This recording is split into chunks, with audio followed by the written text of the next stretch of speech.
On this channel, I usually talk about custom or new puzzles. The custom puzzles are 3D printed or handmade, and the new puzzles are new puzzles.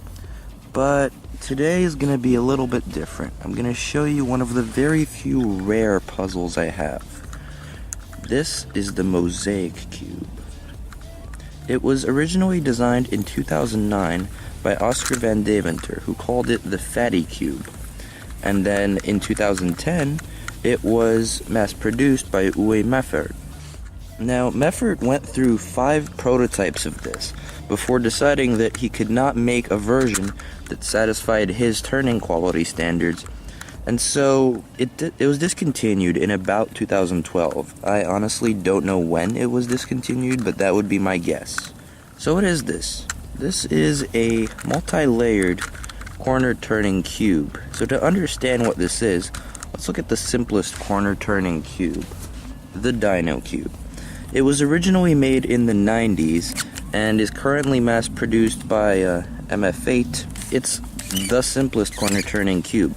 You just have these edges that turn around a corner, and mine is quite squeaky because it does need a bit of lube.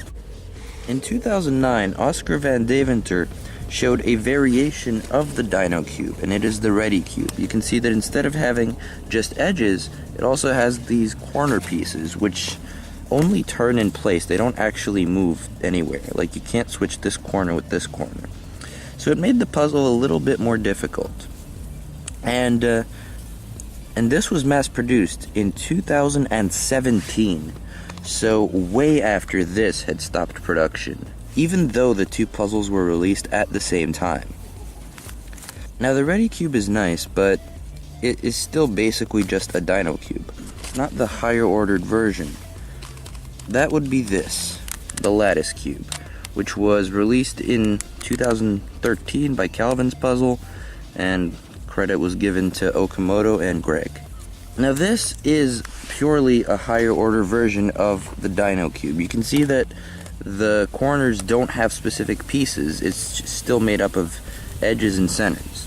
So the original Dino Cube moves would be these, and then the special moves would be these, which I don't know if this is normal or not, but on my puzzle they are very difficult to make, very stiff. I mean, the Dino Cube moves were great, but these tiny corner moves were terrible. But these tiny corner moves are very bad. Anyway, so if the Redi Cube is a Dino Cube with corners, the Mosaic Cube is a Lattice Cube with corners. And you can see the resemblance here. Here's the 4 centers, which you can see here. The edges, which are here. And then there's just corner pieces. So that's where this comes from. And yes, you can still buy this. So the experience is not totally lost. But let's talk about this. I think it's a very good looking puzzle. I mean, it looks like somebody took a 4x4 and then just twisted the centers 90 degrees, and that's an amazing effect. And it is quite rare nowadays. I was actually really surprised when I had heard Meffert had stopped production due to turning quality, because I mean, while the turning, it's not speed cube worthy, but it's not that bad. The main problem is that sometimes it... Okay, sorry about that random swan. But the main issue with the turning is that sometimes it can get a little bit squishy, and then you kind of have to put it on a desk and level it out before you can really make more turns. And that's where it can seem to get kind of catchy, even though the pieces really are just misaligned. So I was surprised because, I mean, I didn't think the turning was that bad. These corner turns are smooth, these turns are smooth. In fact, I'm gonna scramble this.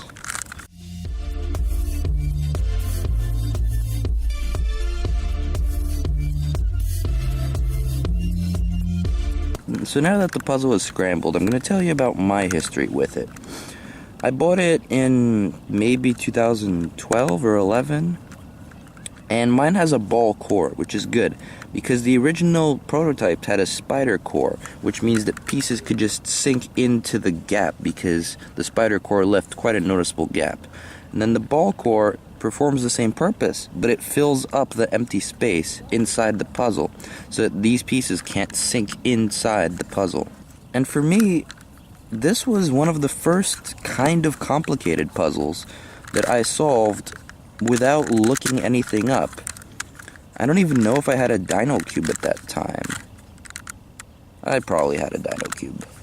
But yeah, the way I solved it was reduction. Basically, I reduced it to a Redi Cube and then solved it as a Redi Cube, which wasn't even mass produced back then. So to me it was like really cool. I was reducing it to a puzzle that doesn't exist and then solving that. So that's why this is the favorite puzzle in my collection. It's not difficult if you know how to solve it, but it is really, really fun. So let's solve it. So first thing I'm going to do is pair up all of these half edges with their center pairs. Now, if you've noticed how this puzzle turns, you'll see that this and this, these two tiny diamonds, are actually a single piece, because no matter what you do, you can't separate them. See? So we can use those centers as kind of a guideline of where to put edges. So let's see if any are already paired up. So here's purple paired up, and here's blue paired up. So let's find the other blue purple. It's right here. So we'll just put it in and turn it in using a small move. Alright, all good. Now let's see if there's any others that are paired. Okay, here's purple and orange. This purple is done, this orange is done. Where's the other purple and orange? It's right here. So same thing, we put it in and put it in. And what I like to do is keep all of my solved edges vaguely on the same face. Vaguely on the same face, because it kind of restricts the area where unsolved ones can be. Okay. So what I'm gonna do is pair up all of the edges until I just have 4 left here. And then I'll show you how to pair up the edges that are kind of left on the last layer.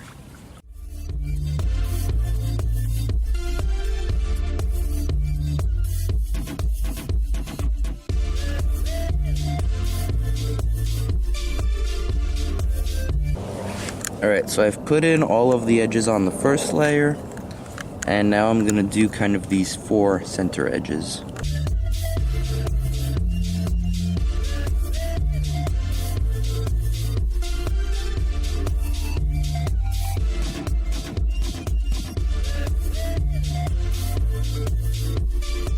So at this point, I've solved the first 8 edges, which are the 4 on this bottom layer, as well as the 4 on the center layer. So now what we have to do is pair up the edges that remain here on the top layer, which can be a little trickier than before. And what you have to do here, essentially, is use a system of putting an edge in, bringing that pair away, and then basically half undoing what you did so that you don't mess up what was on the middle layer. So you can see I just put in one of the green and oranges. So now I can't just directly put this into here. What I can do is swap the positions of these by using the down up move. Or down up, yeah. So now the other green and orange piece is right here, which means I could just put it in. Sometimes it's easier to do 2 moves in the other direction instead of a single move. And then bring this over. I know I'm messing it up a little bit. That's fine. So what I essentially have now is a 3 cycle of edge pairs. This needs to go here, these need to go here, and these need to go here. But that doesn't really make a difference. I'm just going to continue solving these edges like I was before. So let's put this down here, this down here. So you can see what I mean by it getting squishy. You have to kind of level it on a desk to make it better. I don't have a desk here though.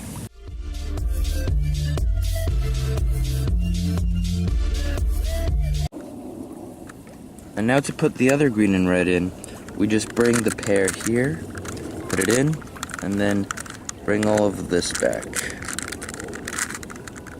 And what's left? Now it's just,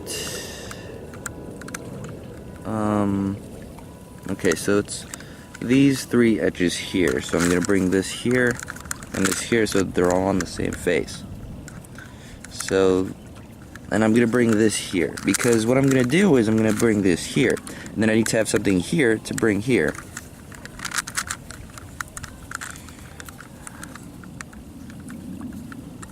And then I do this and bring that over. At this point, you can see that it's just a process of moving these pieces around using destroy and repair moves. So I'm gonna do that now.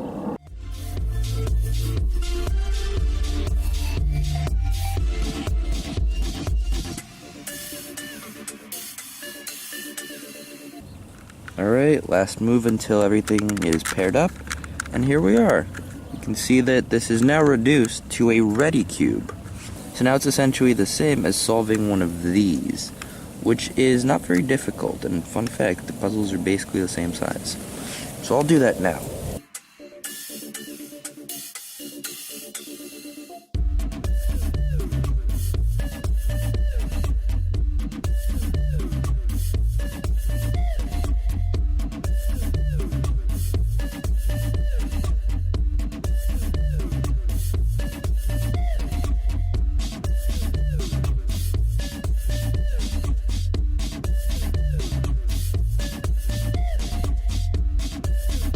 Alright, just the last layer. I have essentially 4 moves left, which are exactly the same as they are on the Dino Cube. See, this is what I mean when it gets squishy.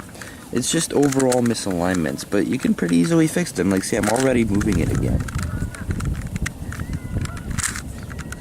And the puzzle has been solved. Overall, I'm a huge fan of this puzzle. I've already said it, but it is the favorite puzzle in my collection because I have very fond memories of solving this years ago. And it's just overall a nice puzzle. It also has a quirky color scheme. Look at this.